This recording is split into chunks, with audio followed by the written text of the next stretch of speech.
Bonjour à toutes et tous, bienvenue dans les coulisses du Grand Lyon. Mon invité du jour, Renaud Père, bonjour. Bonjour Raphaël Ruffier. Vous êtes le vice-président de la métropole, vous avez créé hier un nouveau parti dont on va parler, mais au même moment, l'actualité politique, c'était la nomination de Michel Barnier.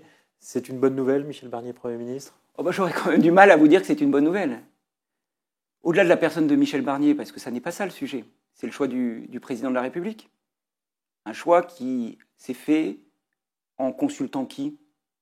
Marine Le Pen, Nicolas Sarkozy, Laurent Wauquiez, et très clairement, en disant aux Françaises et aux Français, vous avez voté pour les candidats du nouveau Front populaire qui sont arrivés en tête, certes pas majoritaires, mais je ne vous écoute pas. Voilà, c'est ça la situation. Donc les masques sont tombés. Emmanuel Macron, dont on savait qu'il menait des politiques de droite, fait un choix qui, précisément, remet en cause le vote des Français le 7 juillet dernier, et précisément, il met en place un gouvernement de droite. Je vois qu'aujourd'hui même, le Premier ministre reçoit les Républicains, le président du Sénat, le président du groupe des Républicains à l'Assemblée nationale. On voit bien comment va être composé ce gouvernement. Mais est-ce que la gauche a bien géré cette séquence? Est-ce que la gauche a bien géré cette séquence? D'abord, la gauche a su s'unir dans un temps record. La gauche... Elle a su s'unir, mais elle n'a pas forcément su aller chercher une majorité. On a vu Lucie Castet tout l'été faire le tour des universités d'été des différents partis du nouveau Front populaire. Mais est-ce que ce rôle n'aurait pas été d'aller parler aux autres partis pour trouver une majorité? Peut-être. Et probablement que dès le 8 juillet, il fallait demander au président de la République d'être reçu et de regarder quels étaient les engagements du nouveau Front populaire et lesquels nous pouvions porter à l'Assemblée nationale. Mais ça n'est pas le choix qui a été fait, ça n'a pas été vraisemblablement possible. Moi, je le regrette, si vous m'interrogez sur ma position. Mais néanmoins, n'oublions pas une chose. La gauche a su s'unir. La gauche a su faire un programme. Ce programme a convaincu une partie des Françaises et des Français. C'est la liste. C'est le Front populaire qui est arrivé en tête le 7 juillet et le président de la République s'en moque. On aurait pu avoir Bernard Cazeneuve, c'était même l'hypothèse qui semblait dominer en début de semaine. Ce qui a manqué, apparemment, c'est que au moins le Parti socialiste, son ancien parti, s'engage à ne pas le censurer d'office. Même ça n'a pas été possible et apparemment ça a condamné Cazeneuve. Oui, mais d'accord. Mais enfin, jusqu'à preuve du contraire, Cazeneuve n'était pas un soutien du nouveau Front populaire et ne portait pas un programme du nouveau Front populaire. Donc c'était une vue de l'esprit. Il n'élargissait pas votre base? Ben, c'est pas ça. Mais est-ce qu'il prenait des engagements quand même de défendre une grande partie des engagements du nouveau Front populaire? Non. Donc ce débat, on le voit bien, et puis je crois qu'il faut quand même bien voir que c'était une tactique présidentielle pour effectivement continuer d'affaiblir le Parti socialiste. Alors on l'a dit hier, vous avez créé Voix commune. Quel est le sens de ce nouveau parti? Pourquoi vous n'allez pas dans une des formations existantes aujourd'hui qui semble manquer et d'idées et de militants? Bien, vous voyez, précisément, la situation nationale est extrêmement préoccupante et nous voyons que le Front populaire arrive en tête mais n'est pas majoritaire. Or, moi, ce que je souhaite d'abord et avant tout, c'est que l'union de la gauche et des écologistes gouverne ce pays. Je souhaite que nous puissions mettre en œuvre des mesures en faveur de l'amélioration du quotidien des Françaises et des Français en matière d'augmentation de revenus, en matière de sécurité sociale et environnementale, et dans toute une série de mesures qui changeront leur vie de tous les jours. Et pour cela, il faut que nous soyons majoritaires un jour.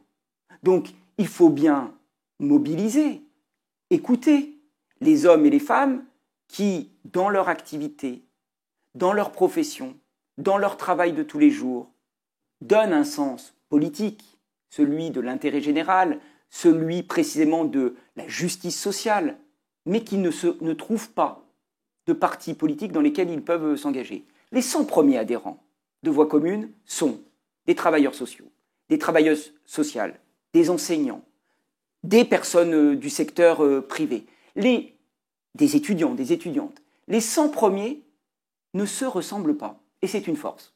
Parce que chacun peut dire, ben voilà, moi j'ai envie qu'on avance ainsi sur telle et telle mesure extrêmement importante en matière de transport, en matière d'éducation populaire. Qu'est-ce qu'on va faire sur le périscolaire au collège qui préoccupe bon nombre de parents dans notre métropole notamment, mais dans le pays? Eh bien, si nous ne mobilisons pas l'éducation populaire, si nous ne renforçons pas les centres sociaux, les MJC, les associations qui sont dédiées précisément à l'éveil, qui mélangent, qui offrent des activités à des enfants et des personnes, des adultes qui viennent d'horizons divers, qui n'ont pas la même culture, qui n'ont pas le même milieu social d'origine. Si nous ne faisons pas cela, c'est notre contrat social qui est aujourd'hui fragilisé. C'est ça que nous portons à Voix commune. Et avec une centaine d'adhérents, vous pourriez peser au Parti socialiste, par exemple. Vous pourriez avoir des élus, des députés, et mettre en œuvre. J'ai l'impression que le Parti socialiste vous préoccupe beaucoup, peut-être plus vous que moi.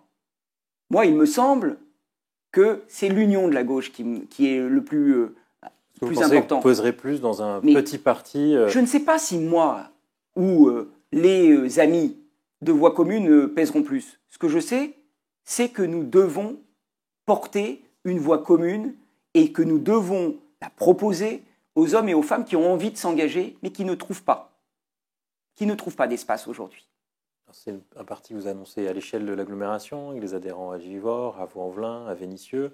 Dans quelle majorité ce parti sera aux prochaines municipales?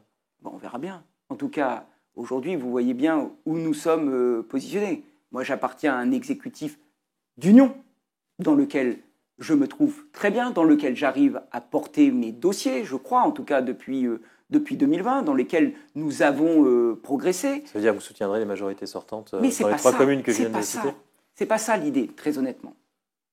Si on ne prend pas le temps de faire des propositions très claires, de dire en matière d'éducation populaire, en matière de logement social, et notamment de loyer dans le logement social, en matière de vision de notre métropole, de notre territoire. Voilà notre proposition à Voix commune.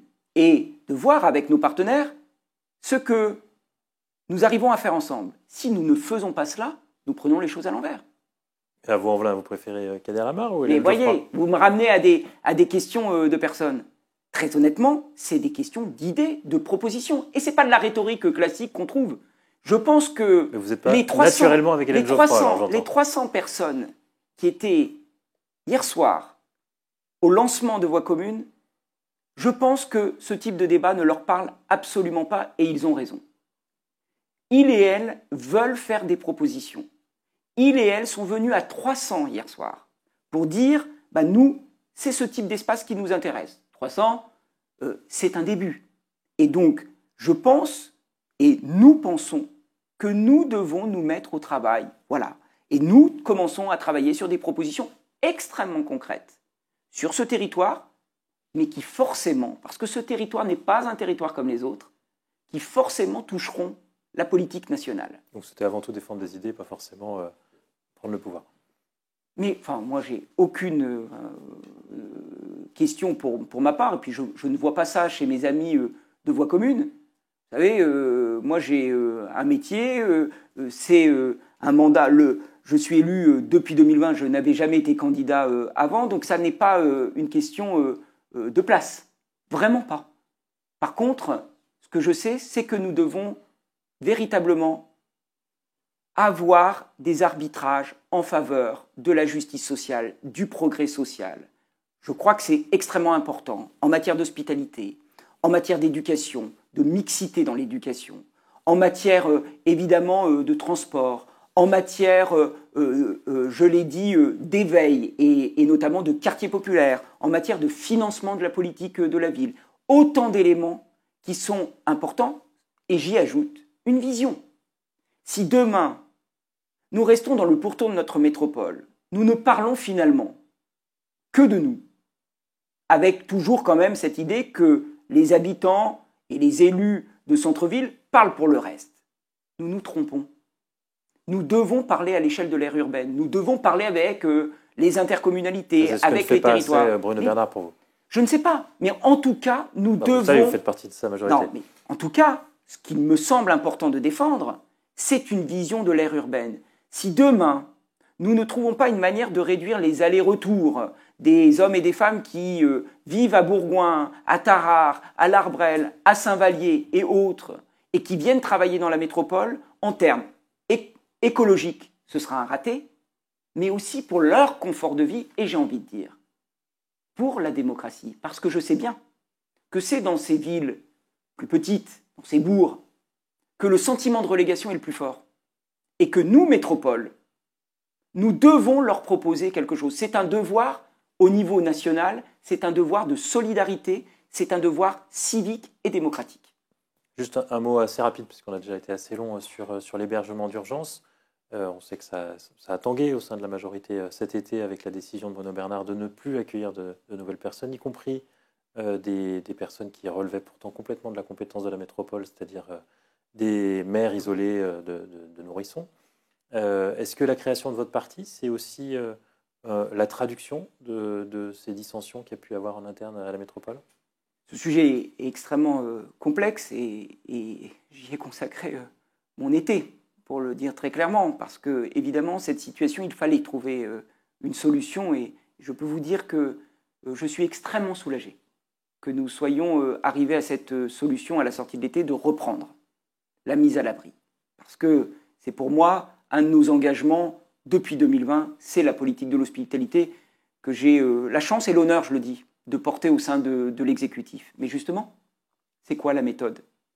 C'est d'en parler comme ça dans les médias et de dire finalement il y a un scandale ici, ou c'est entre nous, en interne, d'essayer d'obtenir le meilleur arbitrage, ce que nous avons fait cet été.